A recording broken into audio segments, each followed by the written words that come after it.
a long time. Aduh. Buat ya. Buat ya. Ya dong, kita harus mengkampanyekan safety drive ya. Karena kita baru jalan juga kan, mau ngantor. Iya, biasa. And this is the first time after like 5 months. 5 bulan vakum ya kan? Iya, kurang lebih ya, karena banyak hal. Dan ini tuh kayak kita mau mengangkat sebuah perbincangan yang ngegampar diri sendiri. Nohok buat kita, nohok ya. Diri sendiri ya. Nohok ya. Tentang konsistensi. Ngomongin pembahasannya aja malu ya sebenarnya kita. Malu ya. Sok-sokan, tapi ya nggak apa-apa kan, kita sama-sama belajar ya kan. Justru itu. Jadi kemarin kita ngobrol, kita udah lama banget nggak ngeboil karena waduh banyak event, kemudian banyak kerjaan, and then lebaran ya kan. Which is sebenarnya nggak ada alasan sih untuk itu ya kan. Sebenarnya nggak ada alasan. Pembenaran kita aja ya. Benar itu. Kita ngangkat apa ya? Udah kita ngegampar diri sendiri aja deh. Kita ngomongin konsistensi. Kenapa sih konsisten itu sulit banget gitu ya? Iya. Kenapa susah? Buktinya apa ya? Ini buktinya gitu. Bukti nyatanya sudah ada di kita. Benar, bukti nyatanya ada di kita. Dan gue yakin ini tuh relate banget sama banyak sekali manusia yang ada di bumi ini, ya nggak sih? Benar. Karena susah emang. Ya, emang susah. Susah nggak ya? Kalau dibikin atau susah kurang jadi sabar susah aja ya. Benar, itu salah satunya tuh. Jadi pertanyaannya kenapa konsistensi itu sulit ya? Karena yang pertama itu memulai itu cuma sekali. Ya. Kalau konsistensi itu berkali-kali. Iyalah. Iya kan? Kalau konsistensi sekali bukan konsistensi namanya. Pendaftaran namanya. Iya, cuma sekali Ya, doang. sekali doang pendaftarannya kan. Iya. Kalau 2 kali itu daftar ulang ya kan. 3 kali nggak lulus yang kemarin. Daftar lagi. Jadi ya kayak gitu istilahnya ya, kalau memulai itu cuma sekali, kalau konsistensi itu harus berkali-kali, itulah istilahnya gitu ya kan. Iya. Sehingga bisa konsisten. Sehingga dinamakan konsisten karena berdasarkan KBBI itu konsistensi itu konsisten ya, artinya itu ajak, tidak berubah-ubah, taat asas. Ya kayak gitu, berarti ada terus gitu loh, konsisten gitu. Pakai ilmu bahasa Anda ya, ngomongin KBBI sekarang ya. Iya harus ya kan. Mata-matan sastra tapi rujukannya tuh nggak KBBI. Nggak KBBI itu salah ya. Salah besar. Iya. Oke. Jadi kenapa sulit? Karena memang berulang-ulang ya. Iya, selalu ada terus. Selalu ada. Ibaratnya kalau memulai itu jebeng udah sekali mulai gitu ya. Tapi menjaga itu loh, itu yang harus berkali-kali. Keistiqomahannya itu sulit. Makanya erat banget kaitannya sama kesabaran. Nah, itu jadi alasan kedua, memulai itu cuma butuh keberanian dan effort yang bang gitu ya. Tapi kalau konsistensi butuh keberanian plus kesabaran. Kan berarti kemarin kita kurang sabar apa gimana? Iya, sebenarnya kurang sabar. Konsistensi itu butuh ya, selain keberanian dan kesabaran, butuh keikhlasan, butuh personal sacrifice, butuh endurance. Ya, endurance. Berarti endurance kita rendah kemarin. Kalau ya iyalah, menurut gue ya. Waktu kita semua yang orang yang tidak konsisten tuh endurance-nya cukup rendah kalau gitu. Iyalah. Oke, mari kita karena perbaiki. Kita banyak nanti didengar sama Dir SDM susah nih, ini endurance orang berdua ini susah nih katanya gitu. Di konteksnya, konteks boil aja. Ya. Okay. Justru karena kita endurance-nya tinggi terhadap pekerjaan, makanya boil kita terabaikan ya. Oke, Pak Dirut tolong dicatat ya, ini poin plus dari kita berdua. Oke, apa lagi tuh kira-kira? Ini kan ada 2 tuh. Pertama yang tadi ya, karena memulai itu cuma sekali, konsisten berkali-kali gitu. Kedua, kalau memulai itu butuhnya tuh keberanian dan effort yang bang gitu ya. Tapi kalau konsisten butuhnya keberanian, kesabaran yang tanpa batas, endurance, keikhlasan juga, and so many other things gitu ya. Karena konsistensi itu not only one layer kalau menurut gue ya, banyak layer-layer ya, banyak layernya gitu. Dan layernya itu dalam layernya ada layer. Waduh, multi layer ya. Kayak ini biskuit, wah berapa lapis? Ratusan lebih gitu. Wafer kali itu. Biskuit ratusan kenyang juga. Wafer maksud gue. Itu yang wafer itu Jenggo. Kita sosok nggak mau nyebut brand ya. Iya, kita kan kayak subscriber itu yang kayak banyak banget. Dan kita juga nanti takutnya ada yang mau, kalau kita sebutin Tenggo, nanti pas wafer yang lain nggak mau. Makanya jangan sebutin brand Tenggo. Jangan, makanya diplesetin. Iya, plesetin. Jadi Jenggo aja. Jadi Jenggo, jadi nggak ada yang tahu kalau kita ngomongin Tenggo. Oke, next. Salah satunya tuh kayak ada banyak godaan di sepanjang jalan. Oh, bener nggak? Iyalah, lu kalau nggak bener teriaknya nggak wow, tapi Iya. gitu teriaknya kalau nggak bener. Iya, duitnya ada yang lebih banyak kemarin daripada Boy. Astagfirullah. Amin. Tapi Boil juga, Boil itu kan hasilnya bukan dari uang. Jangan mengukur Iya. segala sesuatu itu dari uang. Betul, tapi Ya dari kan? money. Iya nggak, itu bercanda ya. Kemarin kan kita banyak berbagi ya, orang banyak yang ngomongin, oh di Boil kemarin bahas ini gitu loh. Iya benar. Ya kan? Tapi serius ya, kemarin tuh gue kayak yang ketemu sama salah seorang narasumber gue waktu it was in 2013 to 2013 tuh berapa tahun yang lalu? Coba berapa tahun yang lalu? 9 tahun yang lalu gue ketemu lagi di hari kemarin, bener-bener kemarin. Anda ya, dia bilang gitu. Iya bener. Akhirnya ternyata beliau itu adalah seorang aktivis disabilitas, yang beliau sendiri adalah seorang amputee yang kakinya udah diamputasi, salah satu kakinya diamputasi. Beliau adalah aktivis disabilitas. Kemudian beliau saat ini sedang memulai komunitas officially secara resmi, di mana yang dia gandeng adalah anak-anak remaja amputee juga. Yang punya keinginan untuk main bola tapi tetap bisa main bola. Kebayang nggak lo? Amputee tapi olahraganya main sepak padahal bola gitu. Yang paling inti dari bola ya kaki kan? kaki. Sementara anak-anak remaja itu amputee, dan ternyata tuh ada banyak di kota kita, dan itu adalah salah satu bentuk yang gue pikir crazy banget idenya, dimana justru mengencourage anak-anak remaja itu untuk main bola meskipun kakinya nggak sempurna. Dan long story short gitu ya, beliau ngomong, saya bisa kayak gini salah satunya kan aku belajar dari dirimu gitu. Karena belajar public speakingnya saat kita ngumpul-ngumpul kayak itu tuh kan yang what? Nah, hal-hal yang kayak gitu sama kayak kita di salah satu rumah sakit di SPH ya, langsung aja di SPH aja udah. Saat kita udah kelar kelas public speaking kita, yang berapa batch itu, saat kita ketemu lagi, Kak Vivi yang ice breakingnya yang justru sometimes they remember the ice breaking more than they remember the actual ini kan, the actual, tapi kan bukan membekas banget gitu. Jarang kali di ice breakingin gitu kali ya. Hal-hal seperti itulah yang keep us going strong kan sebenarnya kan. Oke, kembali lagi Bukan tadi godaan. Nah, balik lagi kenapa konsistensi itu susah, karena di sepanjang jalan tuh banyak godaan, syaitan yang terkutuk gitu kan. Iya. Dan enggak juga sih. Kitanya aja nggak kuat kan. Itu kita tuh jarang yang bareng aja.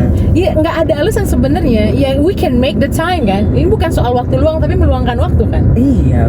Jadi kalau ya kebetulan nggak ada nih ya, bisa aja sebenarnya kan kalau misalnya kita mau dan kita konsisten, nggak bisa apapun. Karena kalau kita when you think something is very important, you'll find a way gitu. Sebenarnya kan gitu ya. Benar. Nah, jadi itu tuh godaan-godaan kayak gitu. Kita nggak. Makanya sekarang kita jadwal podcastnya itu yang selalu bareng tuh pergi kerja. Iya. Ya kan? Sometimes pun enggak, tapi ya we have to make the time intinya kan. Kalau konsisten kan. Benar. Nah, godaan-godaan kecil seperti itu tuh, mulai dari godaan kecil, sedang sampai berat. Dan berat sekali. Gitu. Sangat berat. Kayak gitu. Oke. Kenapa konsistensi itu sulit? Bener gak? Gue pikir sih sahabat-sahabat Boil tuh banyak juga yang ngerasa, duh godaannya luar biasa ya kan, sedang memulai ini, sedang memulai sesuatu, ini baru mau enaknya ada tawaran baru yang kayaknya tuh menggiurkan gitu ya. Dan menghabiskan waktu. Iya, ada baru mau, gue mau nulis nih. Ya kan, mau nulis konsisten 1 hari sekian ribu kata gitu. Tapi di Netflix ada serial yang keluar baru, aduh kayaknya nggak bisa. Itu aja dulu ya. Ini godaan-godaan kayak gitu, sama kayak diet gitu. Gue adalah seorang yang dietnya tuh gagal terus karena nggak konsisten. Godaannya banyak, ya es krim lah, ya rujak lah, ya salad kan sehat tapi saladnya pakai mayo, pakai susu kental manis, campur sama rendang. aja campur rendang. Iya kan? Dapur kecap biasa kalau lu Kan cemilannya kacang-kacangan gitu, enak gitu ya. Benar-benar. Kacang-kacangannya tapi cocoknya pakai Nutella. Ya sama aja. Godaannya itu banget. Nah, kenapa? That's why consistency is so hard. Kalau dibikin hard sebenarnya gitu. Lu Iya. pernah punya pengalaman gitu juga nggak selain boil? Boil yang paling terbaru ya. Karena udah ketemu orang, wah ini boilnya nggak keluar, wah ya terus mulu kita ya. Sosok banget ya. Sosok banget kita, dia nggak apa-apa gitu kan. Kita lagi menyiapkan topik yang bisa menampar diri kita, ya ini dia. Iya. Tapi nggak, kalau dibilang ada nggak, banyak banget. Cobaan konsistensi itu. Iya dong. Menabung salah satunya. Tapi lu tipikal orang yang nabungnya itu konsisten, lebih konsisten dari gue ya. Gitu karena ya. gue berada di titik, aduh kan lu rendah banget, sekarang agak naik, ya naik dikit gitu. Itu salah satunya tuh karena lu yang mengencourage juga. Udah, lu harus ini, lu harus beli ini nggak ada, nggak, biar gue temenin, gue anterin lo kayak gitu kan. Karena Iya, padahal gue tuh masuk kategori rendah juga loh. nah kalau lu rendah apalagi gue. Gue nggak berani ngomong itu, makanya gue nunggu lu ngomong itu aja sih. Dan itu tuh salah satunya menabung itu ya, banyak godaannya. Tapi ya itu, Iya. kita tuh harus belajar sama orang yang bener-bener ini ya, yang bener-bener sudah konsisten nabung untuk biar kita bisa ngikut jejaknya dia gitu. Iya benar. Makanya berkumpullah sama orang-orang yang Soleh. ya itu benar, Iya, itu benar. benar. Dan kalau misalnya lu pengen bisa konsisten nabung, lu dekat sama orang yang Yes. konsisten nabung. Kalau lu pengen pinter matematika, lu nongkrongnya sama orang-orang yang pinter matematika. Kalau gitu. lu mau sukses, lu ngumpul sama orang sukses gitu. Bener. Kayak kalau Gary Vaynerchuk tuh selalu bilang kalau dia lagi ada seminar atau pertemuan apapun gitu ya, banyak sekali peserta seminar tuh yang mengeluhkan, ya orang tua gue begini, gue ngerasa nggak disupport. Kemudian pesertanya tuh cenderung nge-blaming environment-nya. Terus Gary Vaynerchuk tuh bilang, what the fuck are you listening? What the fuck are you listening? Where the fuck are you living? Gitu. Siapa yang lu dengerin, apa yang lu dengerin, dan di mana lu tinggal, itu sangat mempengaruhi. Kalau yang selama ini yang lu denger, kemudian orang-orang yang you hanging out with gitu adalah orang-orang yang negatif, lu jangan harap lu bisa sukses gitu. Iya. Jadi 24/7 you plug your ear and keep listening to the positive vibes, and then 24/7 you make sure that your environment is surrounded by a positive person ya. And kalau lu kemudian tinggal di tempat yang menurut lu sekitar lu adalah orang-orang yang nggak mensupport lu pindah. Ya aja, benar. Dia pindah. Kalau lu nggak berani pindah, ya nggak usah ngeluh gitu. Dan jangan berharap lebih juga kalau Iya. lu nggak ada perubahan ya, nggak ada Ya yang lu gitu. lakuin gitu ya. Nah, penting banget berkumpul sama Orang-orang kita yang- harus berkumpul sama kreator-kreator yang konsisten. Ya, oke. Kemudian tuh kayak ada rasa manusiawi, wajar lah kita mengharapkan hasil yang lebih cepat. Ya. Apalagi di zaman sekarang ya. Apa instan ya? Instan. Kadang memang kita tuh pengen hasil yang lebih cepat, dan itu membuat kita kayak yang duh ini lama banget sih, dan kita ngerasa kita sudah melakukan banyak tapi kok hasilnya nggak juga, ya udah deh Yeah. males deh gitu. Nah ini ada yang menarik banget ya. Gue kemarin baru ngobrolin ini sama teman kantor gue. Kan bukan cuma lu doang kantor gue. Iya kali. Kalau isi kantor cuma kita berdua mah ya ngapain ngantor? Ngapain ke kantor? Jadi pas banget kemarin itu gue baru ngobrolin ini banget, dan gue udah cukup lama ya mengetahui ini. Gue baca di buku, gue lupa teorinya siapa, tapi ada yang namanya the dip ya.